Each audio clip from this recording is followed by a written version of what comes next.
Greetings and salutations, this is Imperator Vespasian and his trusty sidekick. Hello.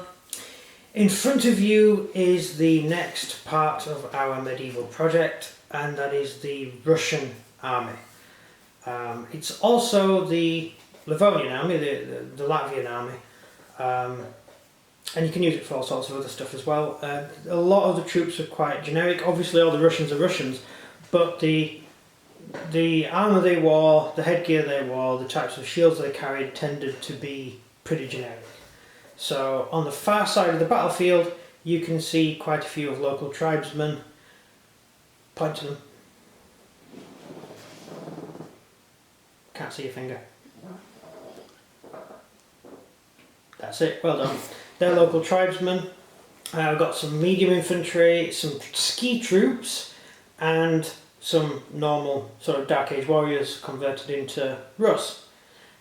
So they're sort of local tribesman types, and then you've got the actual regular army, which is the actually Russian militia. It's taken quite a bit of converting to build this army. I can see. Yeah, it's taken quite a lot of work, and we'll go into more detail. Like him. Yeah, there's a lot of characters in this army. There's a lot of officers and stuff, which I think we'll do a separate video on them. But I've done an officer for each sort of group of soldiers, so they look quite good. And it took, as I said, it took a lot of converting to get these figures done. So the Rus, what do we know about the Russians? They live in the north. East. The Swedes lived in the north. And why they call it the Northern Crusades? Because it was northern, well, yeah, okay, fair point. Right. It was in the north, right? The Northern Crusades was effectively an invasion of what we would now call modern day Russia, Latvia, Estonia, Lithuania, Finland, all that region, borders of Poland. And if you count the Wendish Crusades, Prussia as well, because Prussia was a pagan kingdom, a Slavic kingdom, that the Germans invaded and ended up running Germany. So that's just comedy for you. So yeah, that's pretty much the Russian army.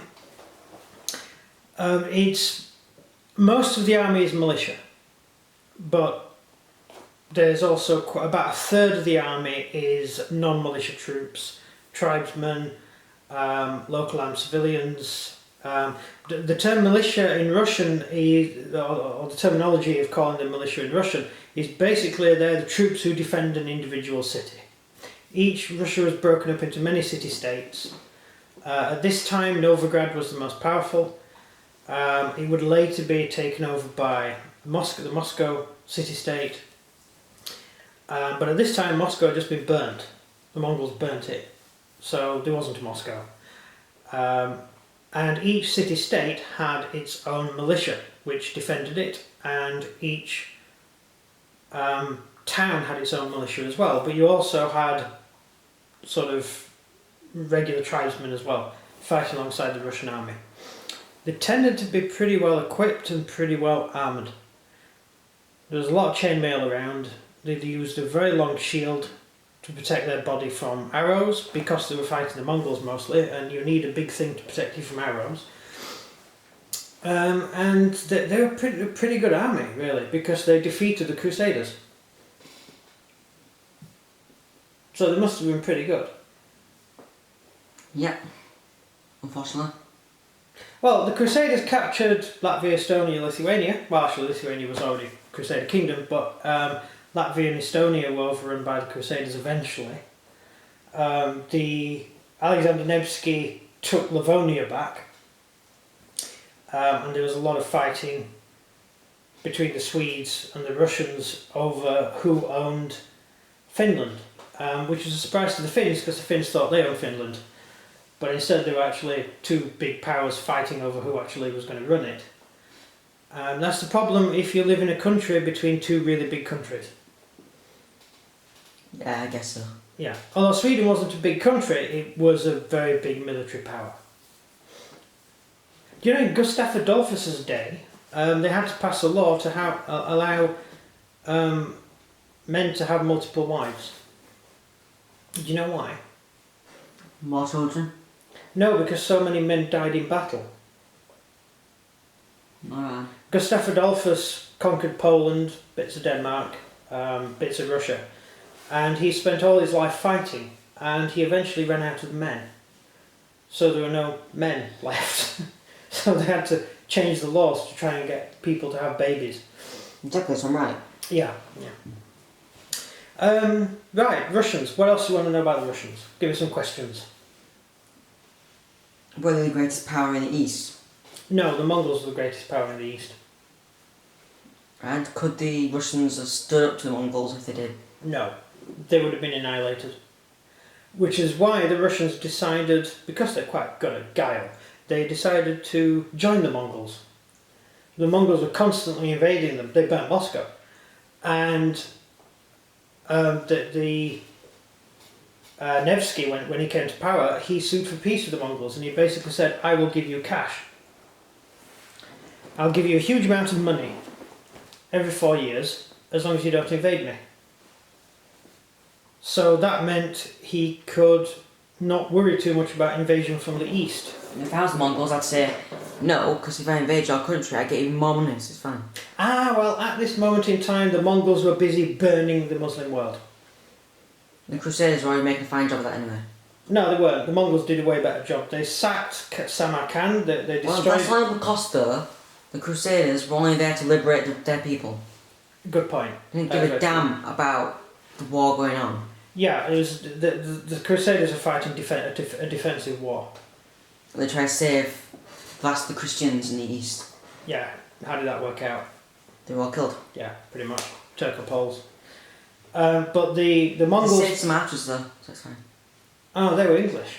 Exactly. The archers were English over there. The Mongols were at war with the Ayyubid Empire. So the Islamic world was split into multiple kingdoms, multiple different regions, and the Mongols were pretty much wiping them out at this moment in time. They burnt Baghdad, they overran large portions of the Middle East. Not Middle East, the Far East. No, not the Far East, because the Far East is like China. No, don't worry about it. They overran China, but they also overran lots of other regions as well. So the Mongols were very, very spread out and had to rely heavily on Allied infantry. And the Russians, very cleverly, the Russians came to this deal with the Mongols. Alexander went to Xanadu, where he met the Khan, and he asked if he could pay this regular money. In Moscow there's a street called the Street of the Golden Horde, and that's where the Russians used to pile the gold. It's still called that today. And he said, we'll pay you this money every 4 years, just come and collect it. You know, we'll gather all this gold for you. On the understanding that you don't invade us, and we don't have to serve in the Mongol army.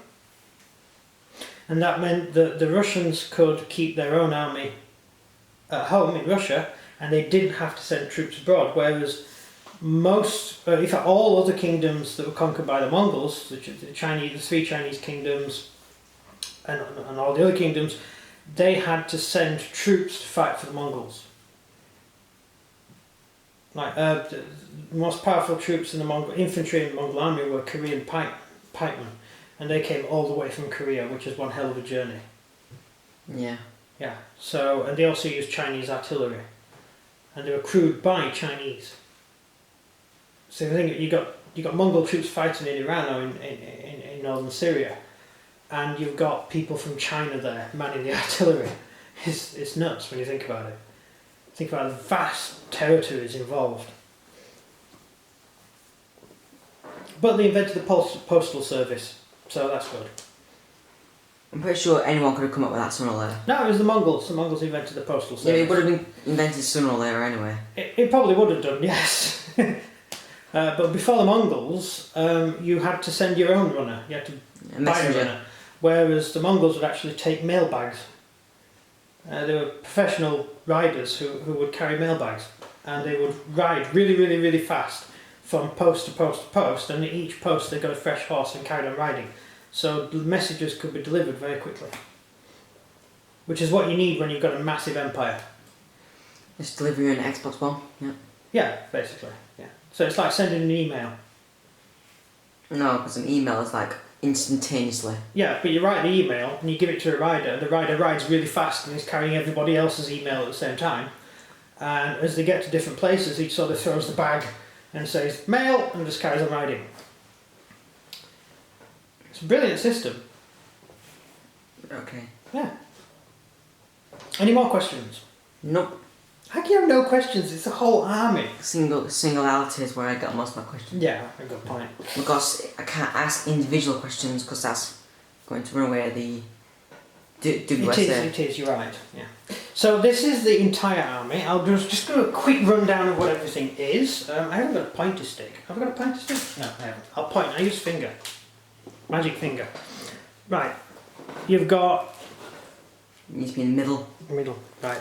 We've got these troops here. These are pike, or long spear. Heavy infantry, long spear. All these are heavy infantry, these two units here, and then you've got a whole unit of crossbowmen. The Mongols, the Russian bows weren't that good. They were short, but shortish bows.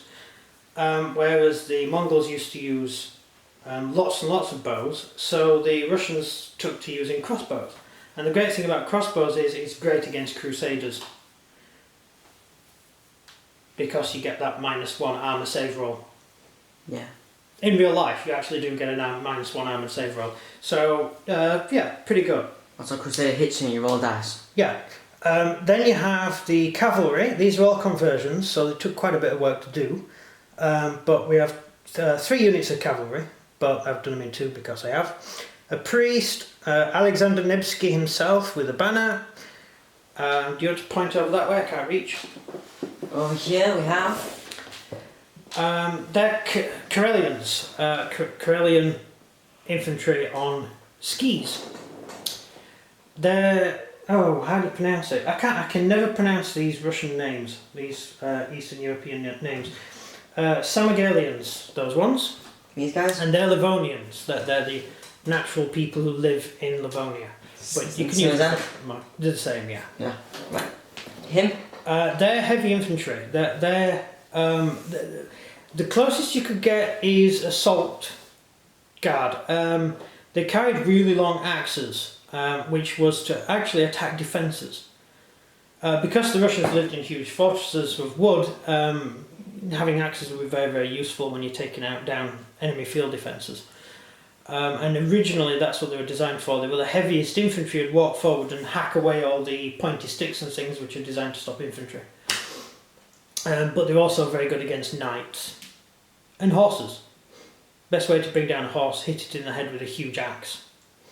Yeah. And then you've got lunch.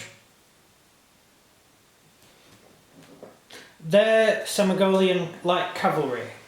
They were very famous at the time. They were very, very good light horse. Did a lot of hit and run attacks against the Crusaders. And they rode ponies, which were very, very small horses, but they were stocky and they were really good at traversing the sort of terrain you have there, which is much better than Crusader horses. They're medium Russian cavalry, or light Russian cavalry. They carried javelins and bow, so they were a bit of a mixture. They're mainly used for scouting. Well? Yeah, harassing the enemy. Bear in mind, if you're fighting the Mongols, no matter what cavalry you're going to have, you're going to be outclassed by the Mongols. Because the Mongols are just born in the saddle. So they're just really, really good cavalry. Think of the American Indians against the US cavalry. The American Indians are born in the saddle. They're really good at riding horses. The US cavalry were rubbish at riding horses. And Because they're supposed to dismount. yeah, they dismounted to fight, yeah, but the study of the bones of American soldiers shows that they had horrific injuries to the base of their spine and stuff. They had really bad problems with back pain and things because of the type of saddle they used and the amount of time they spent in the saddle. So it damaged their bodies as they rode, so they would have had arthritis at a very young age. And it would have been a pretty horrible life, really, being a US cavalryman. Right, anything else? That's it. So there we go. Thank you very much for watching. We're going to do the same as we did with our Livonians, which is video by video of each unit and how you can make it yourself and what the unit actually does in combat. We're using Hail Caesar and Warhammer for this, so we'll run through both sets of rules as we go. We're still working on it with Livonian, so we didn't really get into the rules so much because we didn't know them. So we have done a bit of work since then on this, and hopefully it's going to be an interesting one. So if you enjoyed this video, please like and subscribe and comment down below what you think of the overall Russian army. Yeah, so it's goodbye from me. And goodbye from him. Goodbye, and thank you for watching.